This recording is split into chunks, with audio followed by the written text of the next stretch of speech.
नमस्कार, मैं अनीता वर्मा। आज हम करेंगे क्लास 6 बाल राम कथा पार्ट 2 जंगल और जनकपुर के शब्दार्थ तीखा, तेज दृष्टि से ओझल होना, दिखाई न देना, बसेरा। ठिकाना, रहने का स्थान, मटमैला, मिट्टी के रंग जैसा। चरवाहे, पशु चराने वाले। प्रहार, चोट, अंतर, भिन्नता, स्थानीय, क्षेत्रीय स्थान से संबंधित।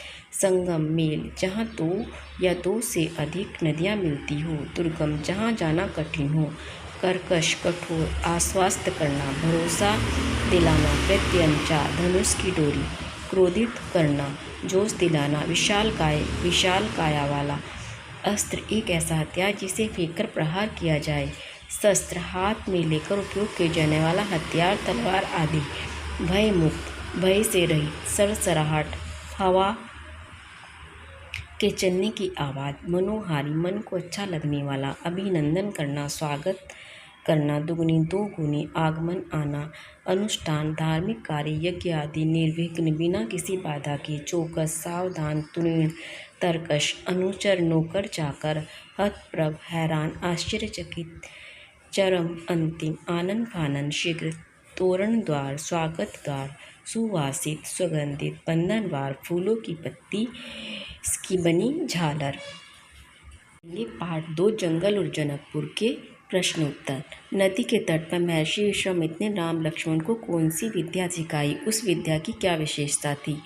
उत्तर, नदी के तट पर महर्षि विश्वामित्र ने राम लक्ष्मण को बला अति बला नामक विद्या सिखाई। इस विद्या को सीखने वाले पर कोई व्याक्रमण नहीं कर सकता था। उस समय भी नहीं जब वह नींद में हो। दूसरे दिन प्रातः यात्रा शुरू होने पर कौन सा अंतर आ गया था और क्यों?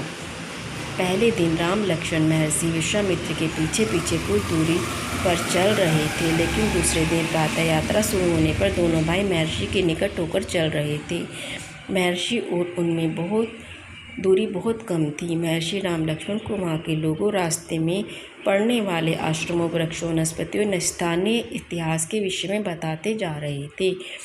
प्रश्न नंबर 3, ताड़का कौन थी? उसका अंत कैसे हुआ? ताड़का एक राक्षसी थी। वह जिस वन में रहती थी वहाँ उसके भय से कोई आता जाता नहीं था, क्योंकि ताड़का हर आने वाले का वध कर देती थी। इसी कारण उस वन को ताड़का वन कहते थे। महर्षि विश्वामित्र से आज्ञा पाकर राम ने धनुष्मान से उसका वध कर दिया। प्रश्न 4, महर्षि विश्वामित्र का अनुष्ठान कैसे संपन्न हो पाया?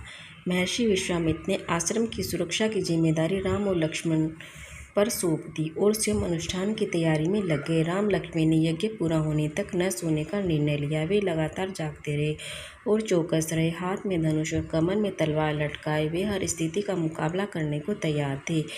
यज्ञ संपन्न होने वाले दिन ताड़का के पुत्र सुबाहु और मारीच ने राक्षस दल के साथ आश्रम पर हमला कर दिया।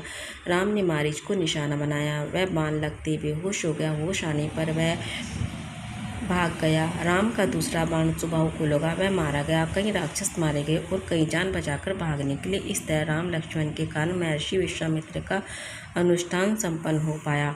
प्रश्न 5, राम और सीता का विवाह कैसे हुआ? उत्तर, यज्ञ संपन्न होने के बाद महर्षि विश्वामित्र राम और लक्ष्मण को लेकर जनकपुर की ओर बढ़ गए। उन्हें शिव धनुष दिखाने के लिए वहाँ के राजा जनक ने प्रतिज्ञा की थी कि जो भी उस विशाल शिव धनुष को प्रत्यंचा चढ़ा देगा, सीता का विवाह उसी के साथ होगा। वहां पहुंचने पर राजा जनक ने उन तीनों का स्वागत किया और दोनों सुंदर राजकुमारों का परिचय पूछा। विश्वामित्र ने उन्हें बताया कि वे अयोध्या के राजा दशरथ के पुत्र राम लक्ष्मण हैं।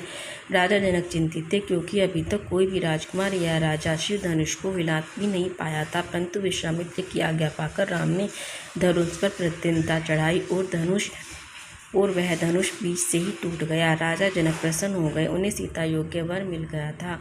राम सीता के विवाह की तैयारियां होने लगी। अयोध्या से बारात धूमधाम से आई और राम सीता के साथ साथ लक्ष्मण, उर्मिला, भरत, मांडवी और शत्रुघ्न, श्रुतकीर्ति का भी विवाह हो गया। यह था बाल राम कथा पार्ट 2 के शब्दार्थ और क्वेश्चन आंसर। अगर आपको ये वीडियो पसंद आई तो प्लीज़ वीडियो को लाइक शेयर कीजिए। अगर आप चैनल पर नए हैं तो और इसी तरह की और वीडियोस देखना चाहते हैं तो चैनल को सब्सक्राइब कीजिए। Thanks for watching.